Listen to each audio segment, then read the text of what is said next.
Itu tolong ya, nanti ada teman-temannya yang masuk, silahkan di-approve. Baik, kita kembali ke materi kuliahnya. Kita kembali ya kepada ini, hari Rabu kemarin kita sudah mulai dengan prinsip-prinsip keamanan ya. Jadi kalau kita bicara tentang ini, kita bicara tentang confidentiality, integrity, availability.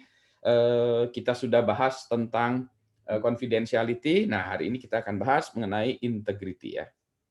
Jadi saya integrity, saya pindah, ganti materi dulu. Ini materinya memang karena dipecah-pecah itu jadi malah nggak enakan ya bagi saya.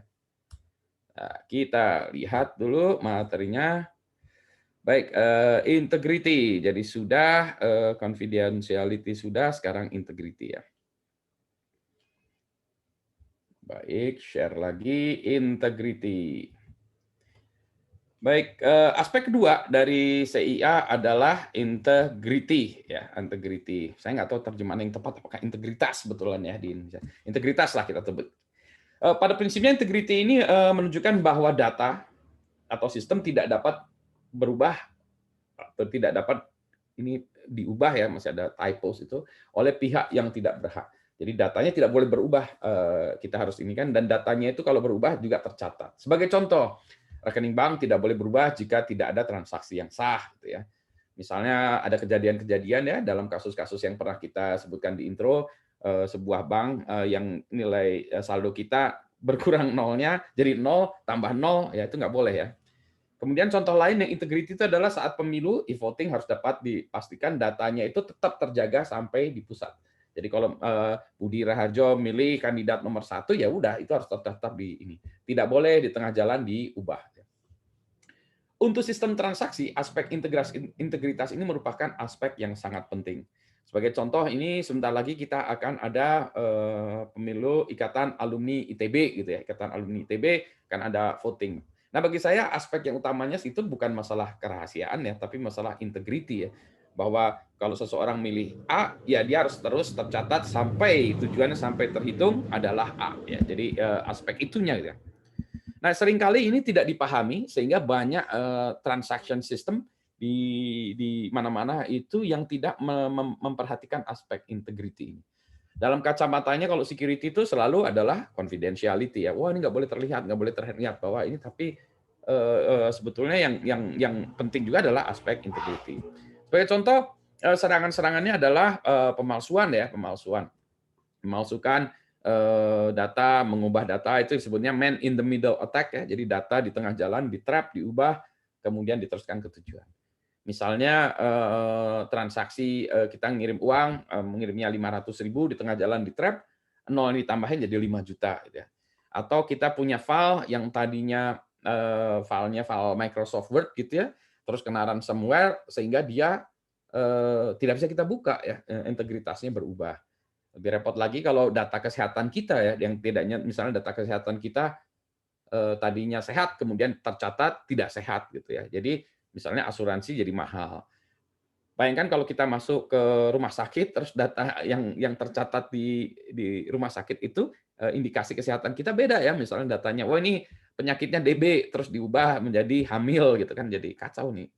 Kenapa DB jadi hamil kan, jadi kacau ya treatmentnya. Integritas merupakan hal yang penting.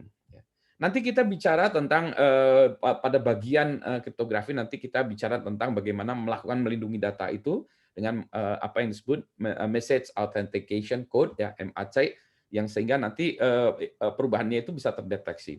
Nanti kita bicara tentang hash function, bagaimana hash function itu digunakan ya. Dan ini juga menjadi bagian dari blockchain ya. Nanti kalau kita bicara dengan blockchain, ini aspek integritas inilah yang terjaganya. Kemudian kita ketika kita menggunakan digital signature, nah sebetulnya aspek integritas. Misalnya saya menandatangani bahwa mahasiswa bimbingan saya telah lulus, saya tanda tangani gitu ya. Nah itu integritas. Nilainya A gitu ya. Dan juga gini di kelas ini juga ya, misalnya saya memberikan nilai Anda, nilainya A, ya harus tercatat A, nggak boleh sama temannya diubah jadi E gitu ya. Kan itu adalah aspek integritas. Di tengah-tengah kita pandemi COVID-19 ini, nah ini aspek-aspek ini tuh ya harusnya lebih terjaga gitu. Tapi kita belum sampai sana ya. Karena pemahaman orang terhadap security masih confidentiality ya. Jadi aspek integrity ini aspek kedua yang utama ya. Aspek ketiga, nanti habis itu kita tanya jawab ya, tapi aspek ketiga dulu. Kita bicara aspek ketiga adalah, saya satu lagi adalah availability. Sebentar, saya share lagi. Aspek ketiga adalah aspek availability. Aspek availability ini adalah aspek dari ketersediaan.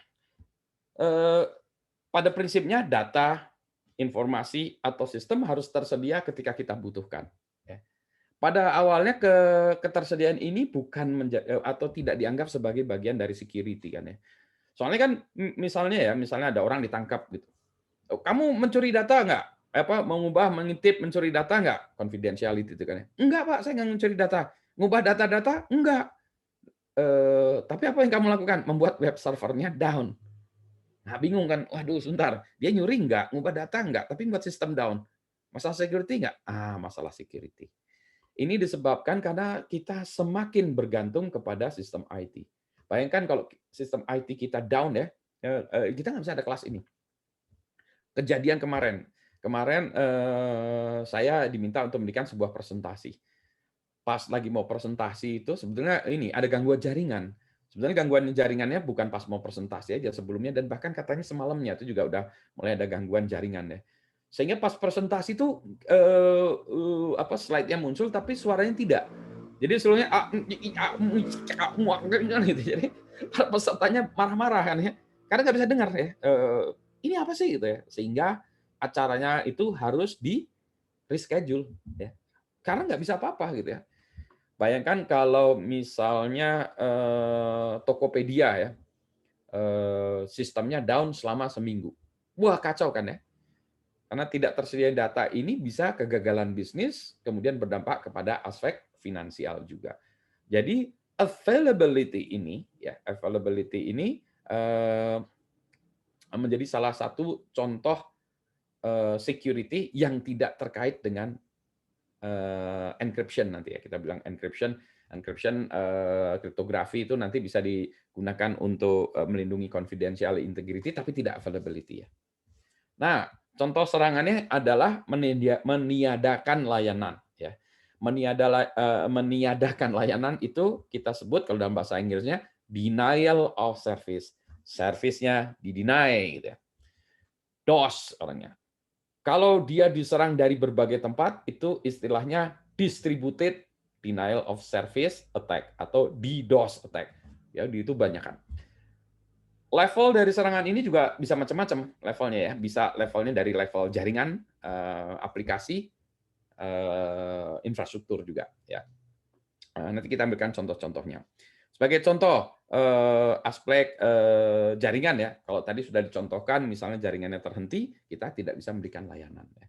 Jaringan terhenti, aplikasinya jalan, servernya jalan, semuanya jalan, tapi nggak ada networknya, nggak bisa diakses dari mana-mana, layanan terhenti.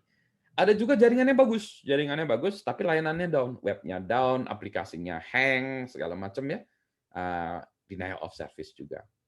Atau yang lebih parahnya adalah listriknya mati, gitu ya. Ternyata kritikal dari sebuah sistem IT itu listrik ya. Nah, jadi ini sebagai contoh ya, kalau membuat sebuah layanan gini ya, listrik itu harus ditaruh di belakang, nggak boleh taruh di depan. Itu di beberapa tempat tuh saya lihat ada yang gardu listriknya tuh di pinggir jalan gitu ya. Jadi kalau orang mau nakal dilempar aja bom molotov, itu gardu listriknya bubar tuh. Karena kalau listrik kita mati, kan kita tetap ya masih ada misalnya UPS, genset segala macam. Tapi UPS dan genset itu kan ada masanya bertahan ya, masa bertahannya. UPS paling lama 10 menit lah. Genset mungkin bisa berapa? 2 jam. Kalau yang gede mungkin 2 minggu lah ya, 2 minggu. Habis itu gimana? Ya, jadi listrik ini infrastruktur yang luar biasa pentingnya, ya, bisa meniadakan semuanya. Ambil contoh kasus DOS attack ya. Nanti kita lebih banyak lagi ini di DNS ya, kita pas bagian topik DNS. Sebagai contoh ini sudah saya jelaskan sebelumnya ya, misalnya ini ada attacker. Jadi kalau kita mengquery atau menanyakan misalnya www.itb.acid itu IP-nya berapa? Ya, itu jadi kita menanyakan DNS dari www.itb.acid itu berapa gitu ya. Maka si web server itu ya, dia akan menjawab www.itb.acid adalah IP-nya sekian gitu ya. Oke gitu. Nah, ya kalau satu orang yang request nggak masalah ya. Yang mesin berikutnya request www.itb.acid IP-nya berapa? Iya, dijawab lagi. Berikutnya lagi nanya www.itb.acid, dijawab lagi. www.itb.acid. Ya kalau nanya 1, 2, 3 nggak masalah. Kalau yang namanya 1000, kalau yang nanyanya 10.000, kalau yang nanyanya 100.000 mesin, nah itulah ya. Jadi dia akan repot menjawab domain itu. Ya, akibatnya DNS servernya ini keberatan. Untuk mengurangi itu ada proses caching ya, sehingga kalau ditanya berikutnya sebetulnya tidak dijawab oleh di sini, tapi oleh server-server atau resolver di tempat lain ya. Caching, ada proses caching-nya. Tapi ini bisa juga di-attack dengan menggunakan namanya random label attack ya. Jadi kalau kita menanyakan misalnya kita tanya ya, X7890 ITB ACID, jelas nggak ada ya domain itu ya. Tapi kan web server DNS server harus jawab x7890.itb.ac.id, jawabannya adalah tidak ada gitu. Jadi dia harus jawab. Oke, kalau gitu tanya X6789 ITB ACID, jawabannya tidak ada. Oleh gitu. Jadi kita membuat random ya, yang kita sebut namanya random label ya. Random label itu kita query kan kepada DNS terus-menerus ya. Itunya ngasal aja itu string di depannya ngasal. Sehingga apa? DNS server harus menjawab dengan mengatakan bahwa tidak ada, tidak ada, tidak ada. Maka repot sekali ya. Nah ini dilakukan dengan mengabuse atau mengambil alih ya, mengambil alih komputer orang lain. Itulah sebabnya kalau kita misalnya kita punya komputer ya, misalnya komputer kita terus kemudian dijadikan istilahnya tuh zombie, dijadikan zombie orang lain. Apa sih kalau komputer kita kan nggak penting-penting amat ya, data komputer kita nggak ada data yang penting, atau kita punya misalnya nanti di perusahaan ya satpamnya dikasih komputer supaya dia bisa ngisi daftar hadir atau apa. Komputer ini kan mungkin nggak ada yang data yang penting, paling ada mainan soliter gitu kan ya. Tapi kalau dia di take over dan dia bisa digunakan untuk melakukan DNS tadi ya query. Demikian pula kalau kita punya misalnya vending machine ya, Anda mendesain IoT titip sistem vending machine, digunakan juga melakukan query DNS. Maka akibatnya ya komputer Anda, komputer satpam, vending machine tadi digunakan menjadi tentara atau zombie yang melakukan attack terhadap DNS server. Akibatnya jaringannya habis ya untuk itu. Ya ini. Nah, yang attackernya tidur deh. Dia menggunakan botnet tadi ya, robot untuk melakukan query. Tolong kamu query mulai dari 1 sampai 200.000 ya ITB ACID. Berikutnya kamu 200.001 sampai 400.000 ITB ACID. Berikutnya gitu ya, jadi diminta itu. Jadi akibatnya habis ya. Nah, ada banyak skenario tentu saja ya di level jaringan. Misalnya ada lagi, nanti kita bicara pas lagi web ya, bagaimana kita bisa melakukan menghabiskan port yang digunakan oleh web server. Nah, yang kayak gitu nanti saya lakukannya ini tidak direkam di video ya. Nanti mohon maaf bagi yang nonton video, itu hanya saya ceritakan di kelas saja ya. Baik. Next-nya adalah, nah bagaimana melindungi ini? Maka kita melindunginya dengan membuat duplikat ya. Jadi kalau tadi satu server kita diserang, misalnya server kita di sebuah data center diserang ya habis bandwidth-nya, kita bisa menggunakan server di tempat lain di DRC, Disaster Recovery Center di DRC, di tempat lain. Sehingga ketika ini jaringannya beda ya, misalnya ini jaringannya di satu provider, satu lagi di jaringan yang lain. Sehingga ketika ini diserang dan dia down ya, jaringannya habis, maka kita bisa switch ke tempat yang lain. Gitu. Atau ketika DC-nya ini listriknya mati, kita bisa switch ke DRC. Gitu. Dan tentu saja DC dan DRC ini harus tempatnya yang berbeda, providernya beda, segala macamnya beda gitu ya. Jadi bisa saling melindungi. Persyaratannya di sekarang itu sebetulnya masih relatif ini ya bukan mudah ya, lumayan tidak terlalu susah lah ya. Minimal jaraknya 60 km kalau nggak salah DC dengan DRC. Padahal sesungguhnya bukan itu ya, tapi yang lebih utama adalah dari sumber yang berbeda ya. Kalau 60 km tapi sumber listriknya masih sama, sumber providernya sama, ya tetap aja tetap berisiko ya. Jadi misalnya satu di Jakarta, yang kedua di Bandung, yang ketiga di Surabaya, yang keempat di Bali, yang ini ya, dan seterusnya di Batam, Kalimantan ya, jadi bisa. Yang berikutnya lagi perlindungannya adalah melakukan backup dan restore. Jadi misalnya tadi kena attack ya, ransomware bisa juga dianggap sebagai serangan tidak hanya terhadap integrity tapi availability juga ya. Sehingga ketika kena ransomware kan hard disk kita tidak bisa kita buka file-filenya ya, atau bahkan servernya nggak bisa di restart, nggak bisa di reboot ya, keluarnya malware-nya. Oke, Anda bayar dulu ransomware tadi ya, bayar dulu baru Anda bisa jalan. Nah, itu berarti kita nggak bisa apa-apa ya, jadi availability-nya hilang juga. Nah, maka yang bisa kita lakukan adalah kita melakukan restore, ya, mengembalikan data itu, mengembalikan datanya ke kondisi sebelumnya ya. Jadi harus ada proses backup dulu ya, harus ada backup baru kemudian di restore. Nah, jeda antara backup dengan restore itu memang ada yang hilang ya. Misalnya backup-nya dilakukan setiap hari at the end of the day, misalnya backup dilakukan terakhir kemarin jam 6 sore ya, jam 6 malam ya. Malam di restart berarti antara 6, misalnya serangan terjadi jam 9 pagi, berarti antara 6 jam 9 belum terjadi backup.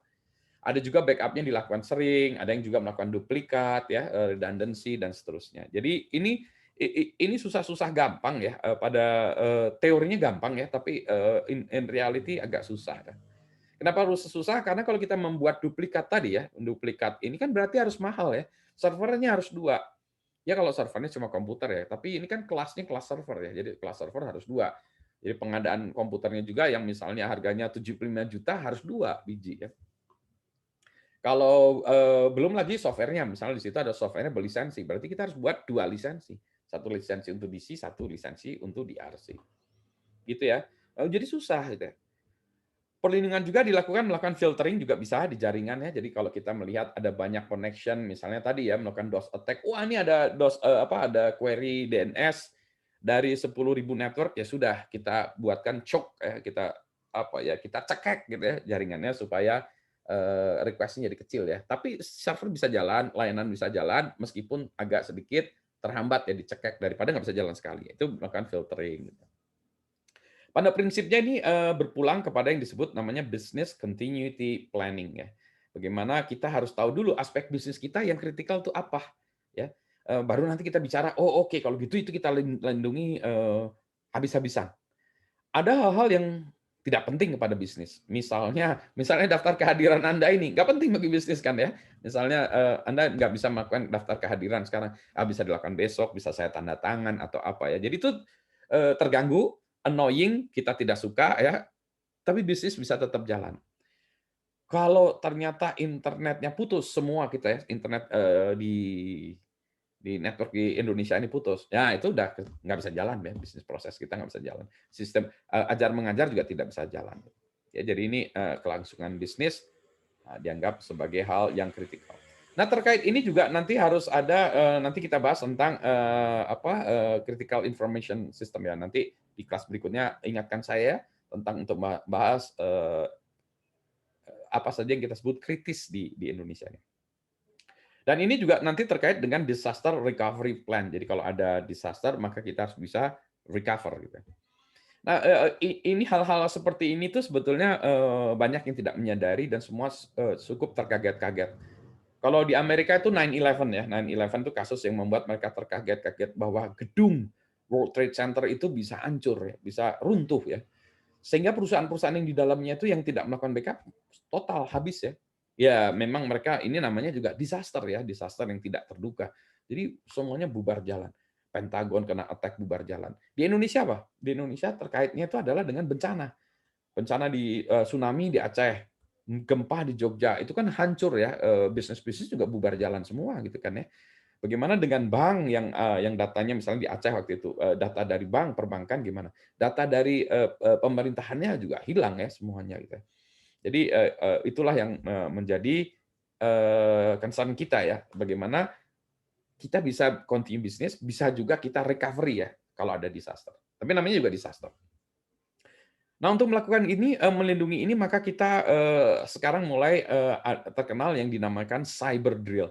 Nah, pagi ini sebetulnya saya kan ngajar ini ya, sebetulnya ada cyber drill yang harusnya saya ikuti, saya pantau gitu ya, untuk sebuah perusahaan. Nah, mereka melakukan cyber drill. Ya, di dalam ini kita pura-pura.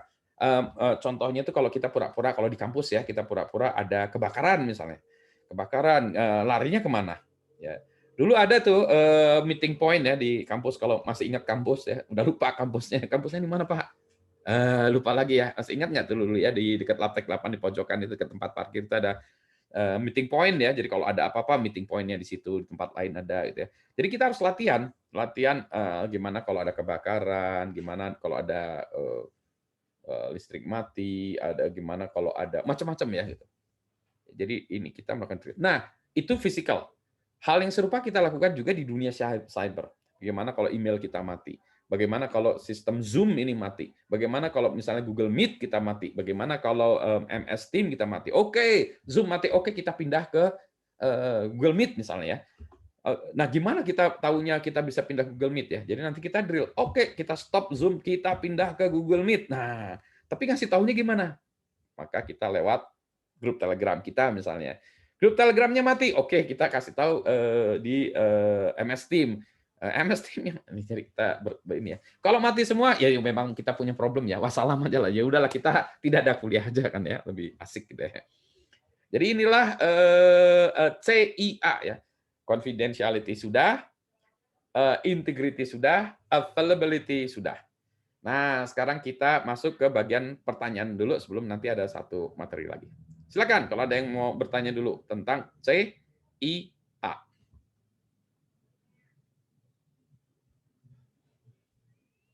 Silakan.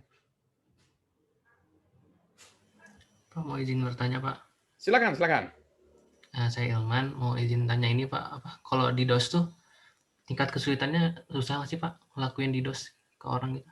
Terus kalau kita kena gitu ya, kita nanggulanginnya gimana, Pak? Kalau soal melakukannya gampang, nanganinnya susah. Jadi di DOS itu sering susah gitu ya. Sebentar ya, saya menjelaskannya di DOS itu saya kasih contoh, tapi saya matikan rekamannya dulu ya, karena ini tidak untuk konsumsi publik ya. Sebentar, saya pause dulu rekamannya.